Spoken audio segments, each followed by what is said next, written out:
You ask Tiger to solve. This deals with linear equations with one unknown. The final result is f equals 8. Let's solve it step by step. Group all constants on the right side of the equation. Add 11 to both sides. Simplify the arithmetic.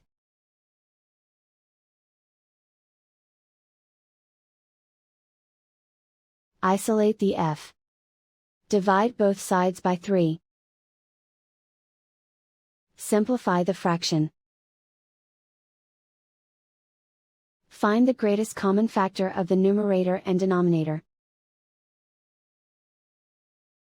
Factor out and cancel the greatest common factor. And so the final result is f equals 8.